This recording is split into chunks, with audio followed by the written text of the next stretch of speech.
Today, primarily, we're going to talk about the Untamed Alaska. And that to me, I originated Cordova into the program. I went with Stan Stevens, I'm going to say back in the early 90s. And I was so impressed with Cordova that we wanted to add it into our program. And we did it several years after that. But then we dropped it. And now we've actually reincorporated it back about 7 years ago. So what we're going to see on this is you're going to see the best parts of land, and you're going to see the best parts of the water in Prince William Sound. So as you can see, it's an 11-day land program. You'll see where the overnights are. And then if you would desire to do a cruise at the end of it, we do have options down here as well on Norwegian Cruise Line. But primarily, it is a land experience. And by the time you finish this 12 days later, you're going to know more about Alaska than 99% of the visitors that go into the state. So when we talk about Alaska in the summer, Alaska is actually a lot warmer than people anticipated. We look at Barrow, that's way up north, the northernmost point of the North American continent. The average temperature in the summer is 47 degrees, and that's day and night temperatures combined. So when we go up to Juneau, the capital city, it's about 65 degrees day and night average. And then when we go up to Anchorage, it's a little warmer, it's probably 67 degrees. And then we go farther north, the farther north you go up to the Arctic Circle, the warmer it gets. So it's actually about 72 degrees. We've had days up in Fairbanks that were actually in the 90s. It's a very dry climate. The sun is very strong all the way through here. So those temperatures are actually deceiving. It's a very nice climate, if you will. Like I say, we've actually had days that were over 90 degrees, but it's a dry temperature, dry heat, if you will. There's virtually no humidity, maybe 20% humidity, so you're not perspiring out there like you are in Florida when it's 95 degrees, or Minnesota when it's 95 degrees. Very, very, very comfortable, to say the least.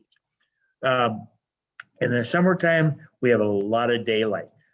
So the temperature doesn't really fluctuate a lot between noon and midnight.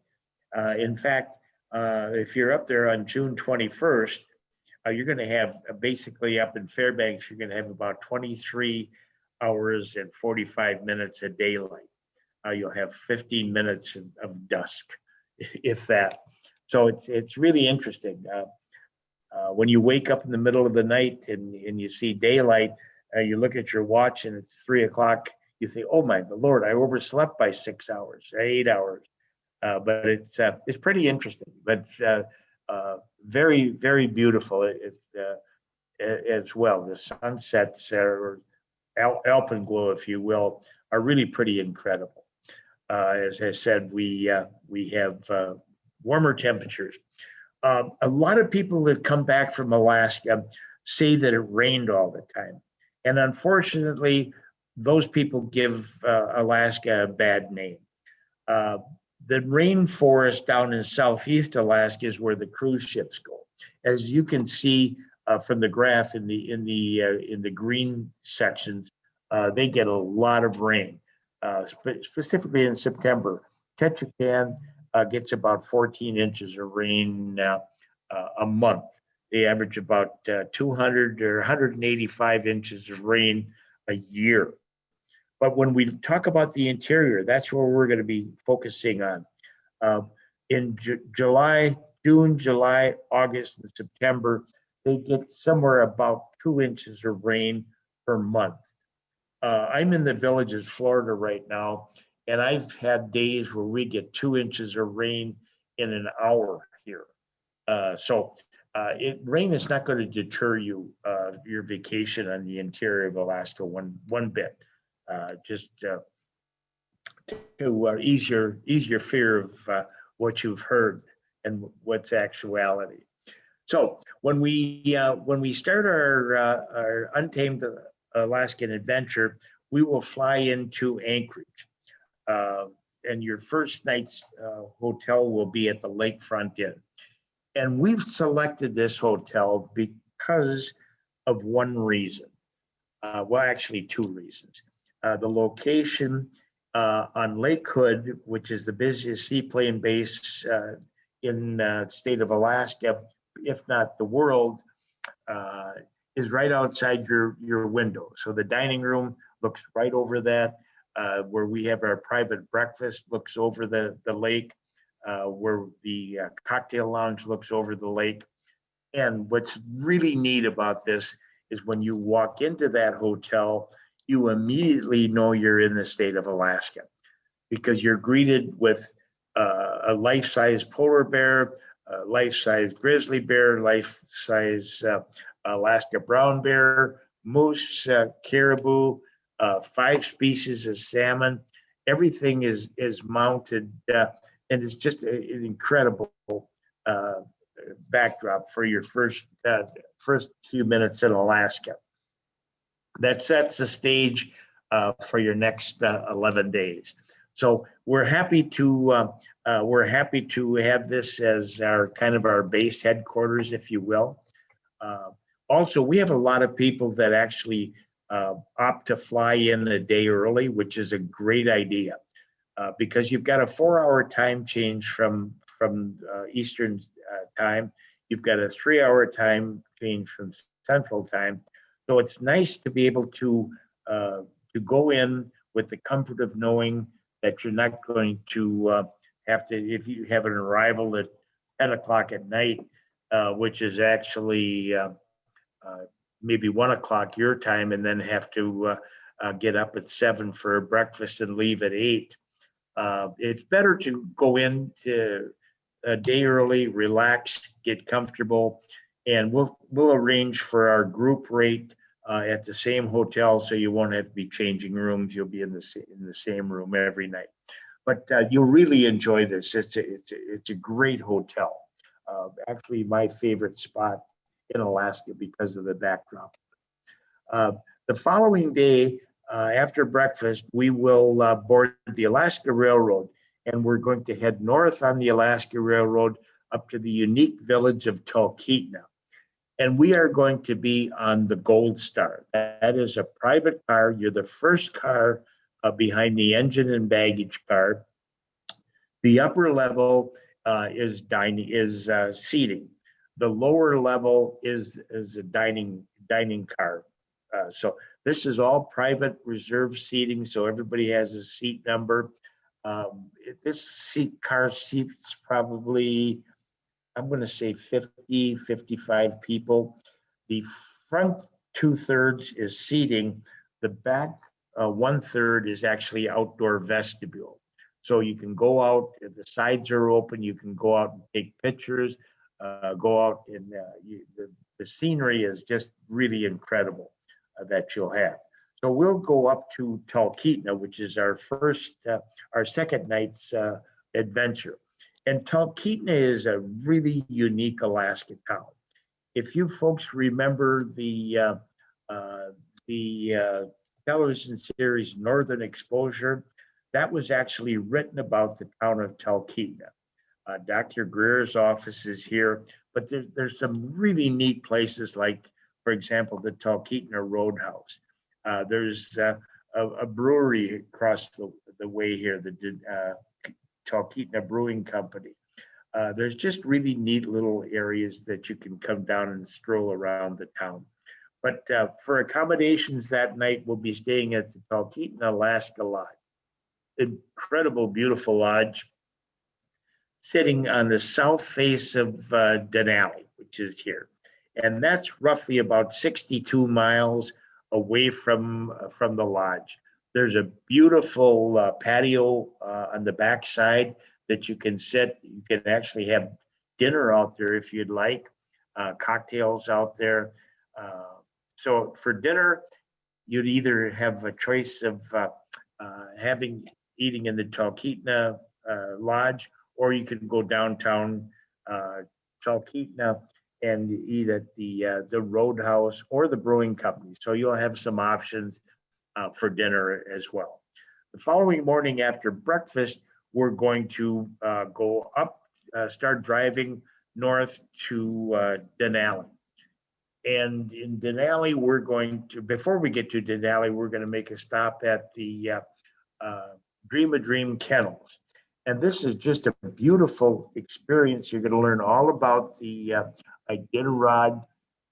You're going to have a chance to take a kind of a ride in a wheeled cart behind these dogs. You're going to see the power of them. It's just really, and the fellow that runs this actually runs the Iditarod as well. So a great experience. And then we'll proceed north up to Denali National Park. Now, this is the Princess Lodge, and they have, I'm going to say, in excess of 250 to 300 rooms. This is what we call their Denali. So there's 300 to 500 people moving around in all directions. They all come by motor coaches, if you will. This is downtown Denali. The brochures say tonight you're going to stay in Denali overnight. Well, this is Denali State Park. Everything over on this side of the river is Denali National Park. So they're actually in Denali State Park. And downtown is what we refer to as Glitter Gulch. There's a lot of jewelry shops and t-shirt shops and ice cream shops, Subway here. That's their Denali. We don't want you to experience that. That's not the real Alaska. So we're going to take you 92 miles into the park out to Kantishna. That's the real Alaska. So there's actually three tours that go into Denali. One of the more popular tours is what's called the Natural History Tour. And that will go from the park entrance out roughly about 22 miles out to Savage Sanctuary River Campground. Turn around and come back. So that's a 3.5-hour tour. Basically, you might see a few animals, but no views of the mountain. And primarily what you're doing is you have a tour director on the bus that's going to give you all of the history of Denali National Park. That's why they call it the Natural History Tour. And then you'll come back to the visitor center, and your trip is done. The next tour that goes in is a better tour, and that's called the Tundra Wilderness Tour. That actually goes out 62 miles to roughly Stony Hill Overlook here. Comes back, then that's an 8.5-hour tour. That runs usually about every hour. They leave starting at 6 o'clock in the morning till 2 o'clock in the afternoon. There is, you'll see a lot of animals on that. You'll see the moose, the Dall sheep, the caribou, and grizzly bear, and the smaller animals as well. There is a 30% chance you will see the mountain. There's a couple areas here that Sable Pass, Polychrome Pass, and there's another view here by Toklet that you can possibly view the mountain. But as I say, that's a 30% chance. And those are not our figures, those are the National Park Service. And why that is, Denali actually sits right down here. And that's 23 miles away from Wonder Lake, 23.5 miles actually. But this is the Alaska Range that runs right up through here. And the Mount Foraker, Mount Evans, Denali, they make their own weather because there's such extreme temperature differences. So the tops of those peaks are about 10 to 15 below zero in the summertime. So what happens is the warm, moist air comes in from the west, and it hits those snow-capped mountains, and it creates its own weather.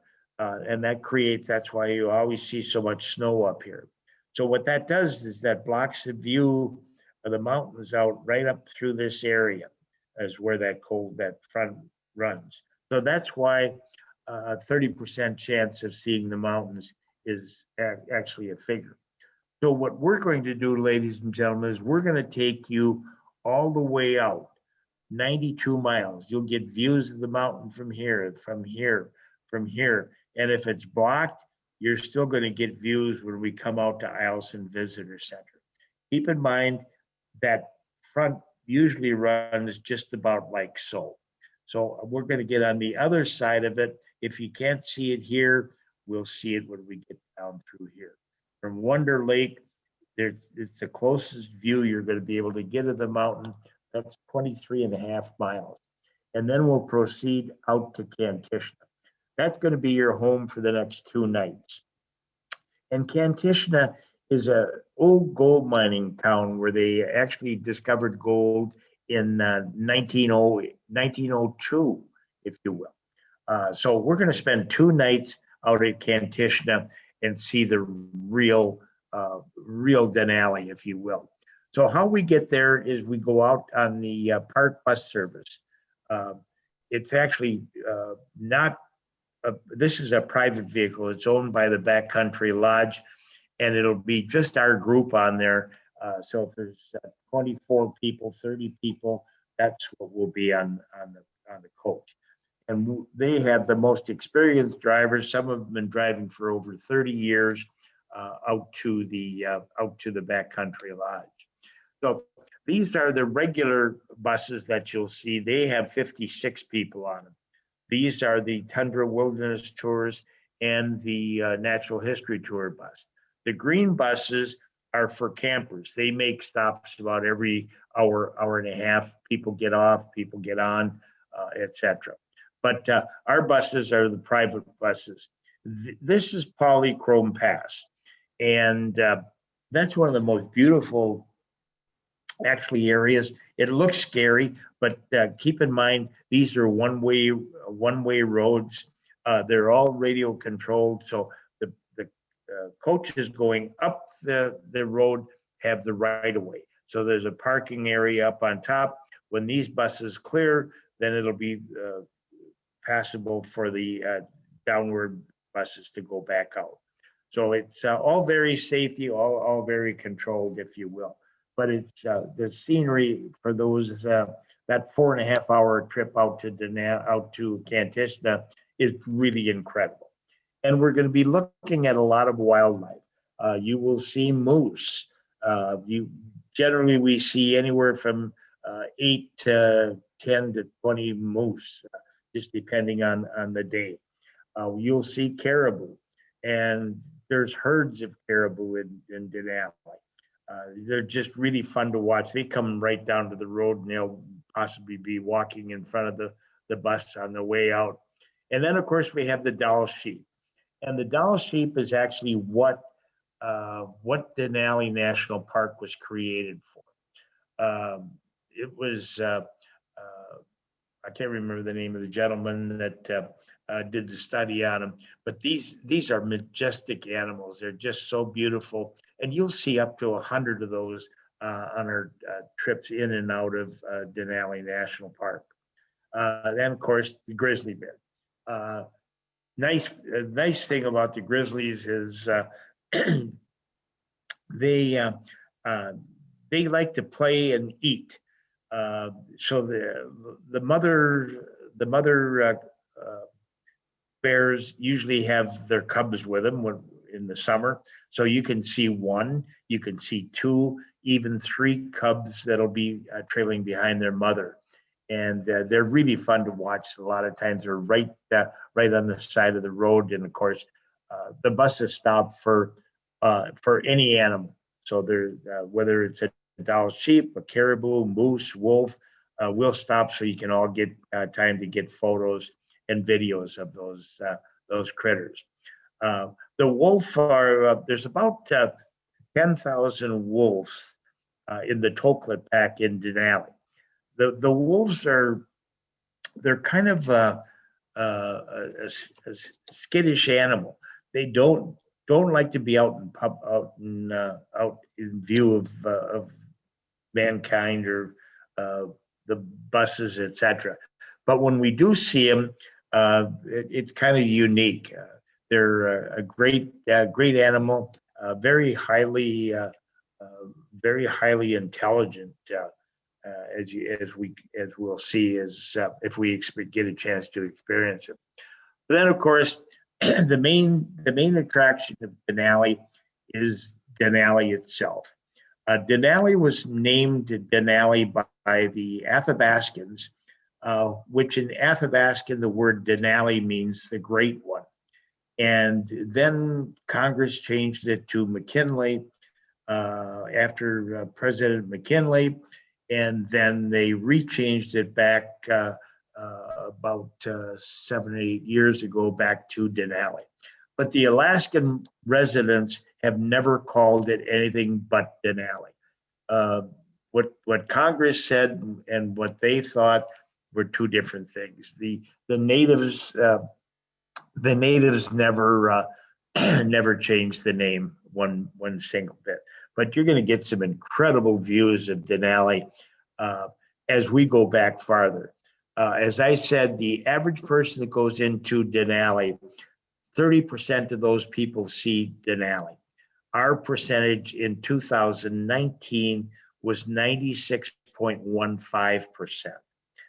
We didn't, obviously, in 2020, we didn't have any departures that went into Denali, so we can't use those statistics. But we're looking forward to another 96% year in 2021. So we're going to go 92.5 miles to the end of the road to Kantishna. And that is where is going to be your home for the next 2 nights. And this is our Denali. Well, I showed you what the big cruise company's Denali was with the gift shops and etc. All the 500 passengers. This is our Denali. This is the backcountry lodge where it'd be your home for the next 2 nights. Maximum capacity of this is approximately 80 to 85 people. So that's our Denali compared to the commercial side of Denali, if you will. So these are all your cabins that you'll be in. This is the main lodge where we'll be having breakfast and dinner.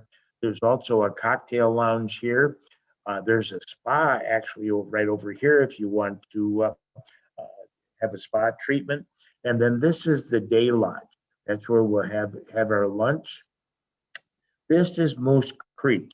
And Moose Creek is where they discovered gold in 1902. That's what actually put Kantishna on the map. But so we're going to be here 2 days. We'll get it out there probably at 5:30, 6 o'clock the first evening, depending on the wildlife stops and the views of the mountain, etc. We're not in any hurry because we're not going to have dinner till 7. So we'll get to our cabins, get comfortable, and then go down to the main lodge for dinner, if you will. So the next day is your full free day in Denali, and everything that we do out there is included. So if you want to do hiking, this particular hike that we're looking at here is called the Blueberry Hill Hike, and that's an incredible hike for views of Denali, if you will. There's also bikes you can take out and ride the road out to Wonder Lake. There's fishing both in Wonder Lake and in Moose Creek.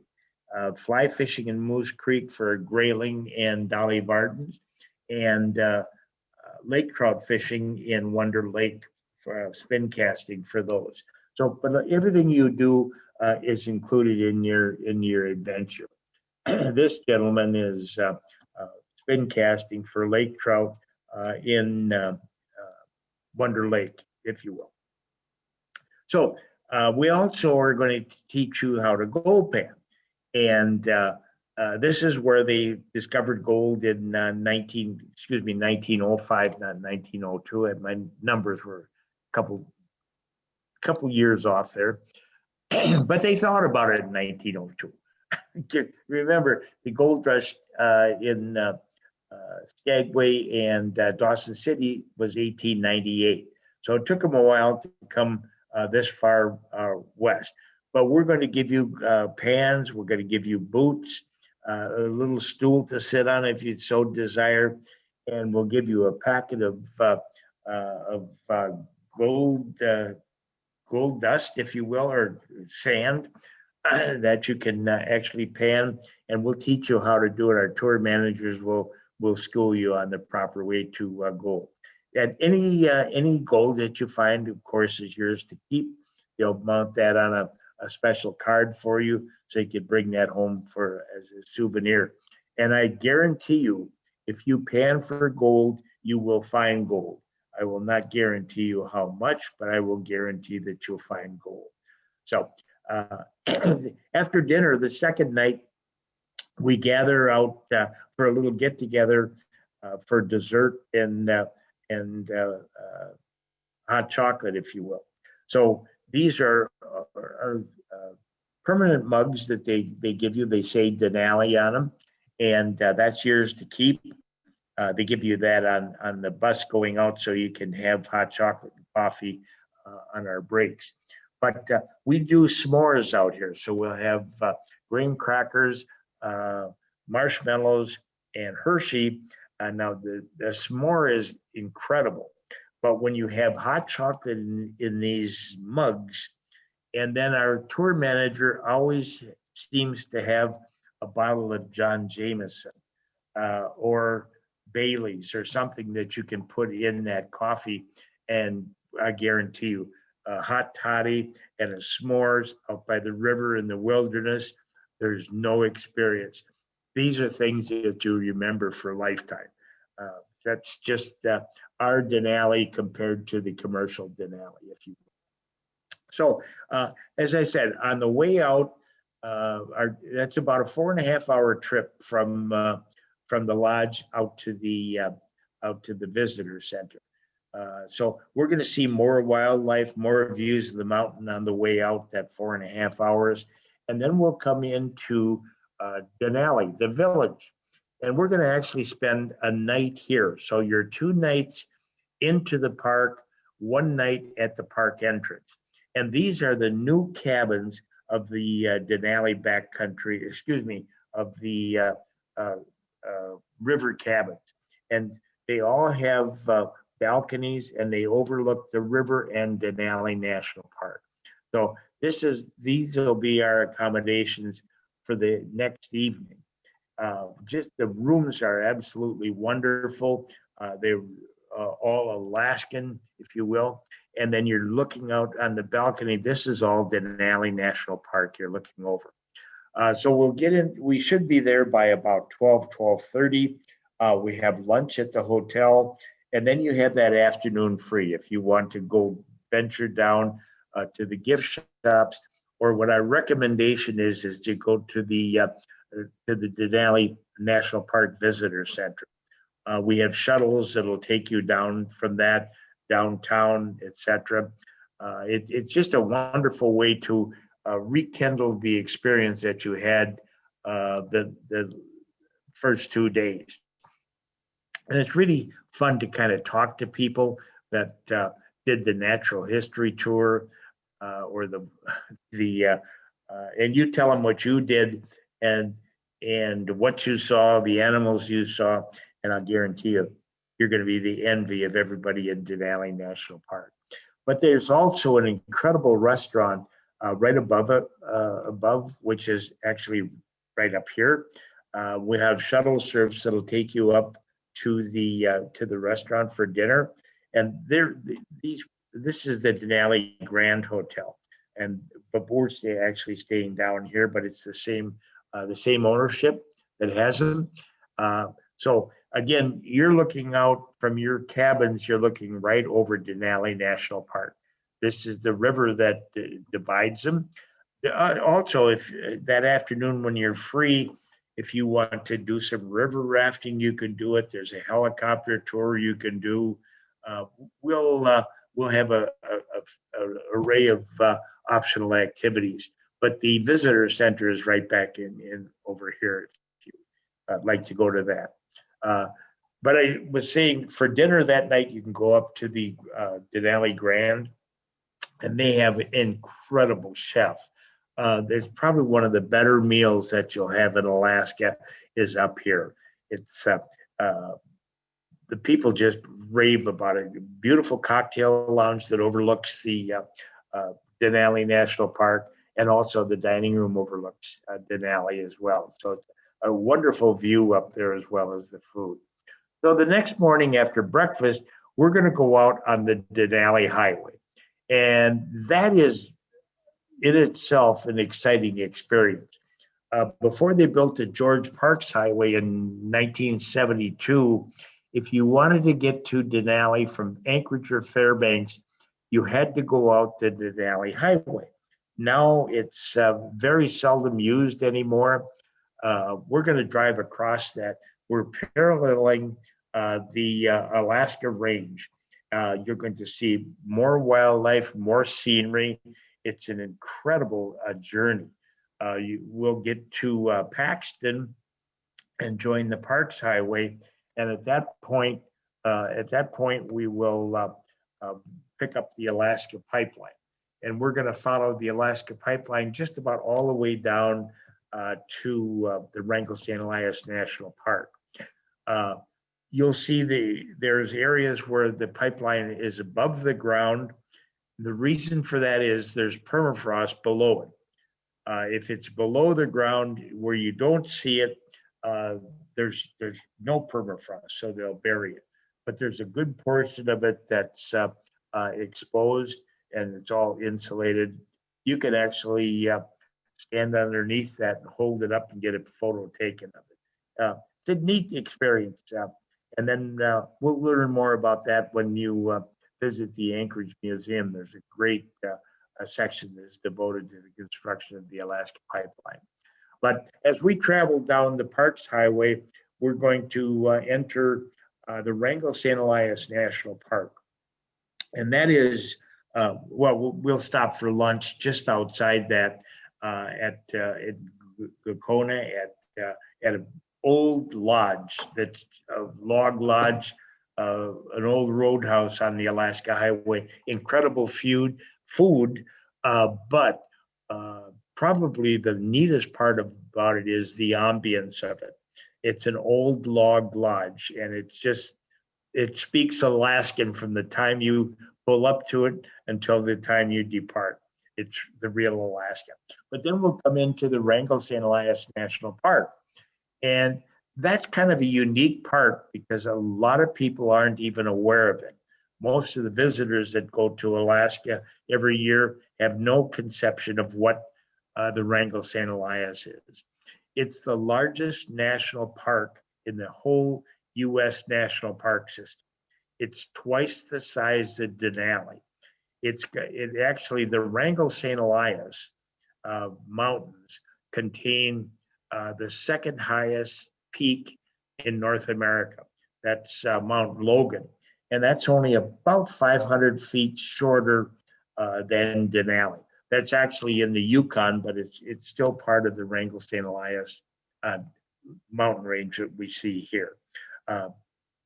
This is Mount Evans, just a beautiful view of that. Snow-capped, of course, 12 months a year, not 24 months a year, 12 months a year, snow-capped as Denali and the Alaska Range are itself. But we'll actually pull in to the Wrangell-St. Elias Visitor Center. If you have a National Parks passport, you can get that stamped. We'll spend probably 45 minutes here learning about the largest national park in the U.S. And then we'll proceed down towards down to toward Valdez. We will pass one of the great glaciers here that we'll stop at, and then we'll come down through here. This is Keystone Canyon, and that is probably the most beautiful drive in the state of Alaska. As we cut down through the canyon, this is actually Thompson Pass up here, where they get about 500 inches of snow annually. So it's the snowiest pass in the state of Alaska. But we'll come down and we'll see, this is Bridal Veil Falls. That cascades down about 1,200 feet. On the other side, right over here, is Horsetail Falls. But we'll stop at both those so you can get photos, and we'll give you, a tour manager will give you a massive description of what it is. But it's just one of the most beautiful drives in the state of Alaska. We'll then come into Valdez, and Valdez is known as the Little Switzerland of Alaska. Why? And that's because it's totally surrounded by snow-capped mountains, with the exception of the entrance into Prince William Sound. So we have arrived in Valdez. We're going to spend the next 2 nights in this beautiful city of Valdez.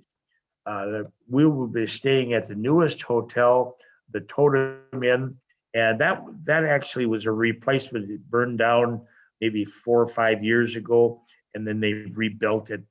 Just a beautiful, beautiful hotel. We'll spend our next 2 nights here, and the next morning we're going to actually go out into Prince William Sound. We're going to spend about 6.5 hours. This is the most pristine wilderness in the state of Alaska. We're going to be cruising the shorelines. We'll go out and visit 2 magnificent glaciers. This is Prince William Sound, the highlights. This is Valdez. This is where we've actually come down this road into Valdez. This is all of Prince William Sound that we see here. Just to give you a little better picture of that, what we're going to do is we are going to come down the next day, that first day in Valdez. We're going to come out of Valdez, and let me just change this to this. So we're going to come out of Valdez, and we're going to cruise down through these narrows. All the while down here, we're whale watching, marine whale watch, and then we're going to come around and we're going to do some glacier viewing. We're going to go up to the Columbia Glacier. That's the largest tidewater glacier in the state of Alaska. Then we'll come down and visit Meares Glacier, and then we'll come back around and we'll come back. All this while we're whale watching and marine life whale watching as well. And then we'll come back into Valdez and we'll overnight in Valdez again. So the next morning, we're going to leave Valdez and we're going to make a trip down. Basically, we're kind of backtracking. But again, we're all watching whales and puffins, porpoises, humpback whales.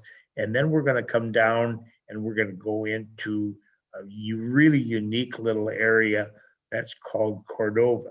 So we're coming down, and this is Cordova. So we'll spend the next 2 nights in Cordova. So you're actually spending 5 days in Prince William Sound here.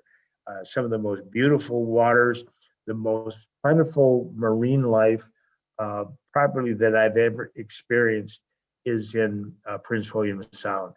A lot of our past clients that have gone to Alaska with us, many of our past clients have said that the Prince William Sound day is probably one of the highlights, even more so than seeing Denali, because of what they've seen, the glaciers, the marine life is just incredible. Humpback whales, orca whales, sea otters, sea lions, harbor seals, puffins, eagles. It's just amazing. So we're going to have 5 days to actually explore that. And let me just erase that So I find my eraser. There it is. And we'll just erase it. So now I'm good.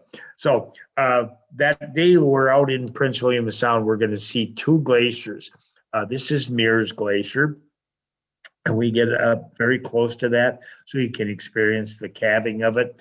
And of course, we have Columbia Glacier. That's the most active glacier in the world, actually, that you'll see. Get back here and get my presenter. My pen, my laser pointer back. There we go. Get my eraser out of there. So the two glaciers we'll see. We're also going to see, like I say, the humpback whales, the orca whales, sea lions, sea otters, harbor seals. It's just really incredible to watch these. We are prohibited from going close to the whales, but if we park and just be still, the whales can come to us, and they do. They get some, like these shots are pretty incredible. They're really pretty close to. Also, you'll see sea lions, and they get quite large, 1,200 to 1,400 pounds for the big boys on there. And then the puffins. The two types of puffins you'll see are the horned puffin and then the regular puffins. Just really kind of unique animals to watch. And of course, you'll see a lot of eagles out there. And then as we proceed the next day after breakfast, we'll board the vessel and we're going to go down to Cordova. Again, we're going to see more glaciers, more marine life, humpback whales, orca whales, etc. And we'll be doing this on the Lulubelle, which is a small vessel. Again, we're going to have 24 to 30 people on it. And we're also going to see some incredible iceberg. And what you're seeing here, that is 10% of the iceberg. 90% is below the water. And this is what's broken off of the glaciers to see the glaciers back here. So we're not going to get too close to them, but close enough that you're going to be able to get some incredible pictures of them. We'll also pick up some of that glaciated ice. That could be 1,200 years old, and it's so clear. All the oxygen has actually been squeezed out of that. For example, that came from, let's say that's 400 feet down below the water. That's taken thousands and thousands of years to develop.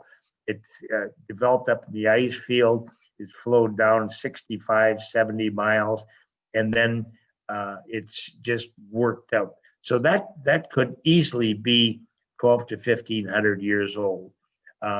If you put that in your ice chest, it'd last you for a week. That's how dense that ice is. But again, you're touching, feeling, experiencing the real Alaska. These are experiences you will never forget, hopefully. So anyway, we're going to go over to Cordova, and we're going to spend 2 nights. This is the Orca Point Lodge. It was an old cannery that they redeveloped into a hotel. So it sits right on Prince William Sound, overlooking the bay. So we're going to spend 2 nights here. The next day will be all of your activities that are included in Cordova. So again, you're going to see all the marine life up and around. You'll see humpback whales, orca whales, etc. We're going to give you that whole day to choose activities, and we'll give you a choice of, you can go deep sea fishing. There's kayaking that you can do. These are some nice fish that if you go fishing in Cordova, they'll fillet your fish, pack them in dry ice, or excuse me, in cryovac bags, freeze them, and then you can fly them back to Anchorage with you, and then back home the next day if you're going directly home. So there's a lot of adventures to do. Fishing, like I say, there's kayaking to do. There's glacier walking to do. So we'll give you a list of activities. Those are all included. So you select one of those activities and you'll be fine. It's just a great way to spend the free day in Cordova, or not a free day, but an activity day in Cordova. Then we'll actually, the next morning, we'll take you out to the airport. By the way, the airport name in Cordova is called Mudhole Smith International Airport. We'll board Alaska Airlines 737 jet service back to Anchorage. In Anchorage, we'll meet you at the airport. We're going to take you right over to the Anchorage Museum. And this museum is one of the most incredible displays. Everything from native culture to the building of the Alaska Highway to the construction of the Alaska pipeline, the 5 different cultures of Alaska. It's just amazing. You can walk and walk and walk and walk and still not see everything. It's just absolutely one of the most amazing experiences in Alaska. And it's a great way to kind of finish your trip up, if you will.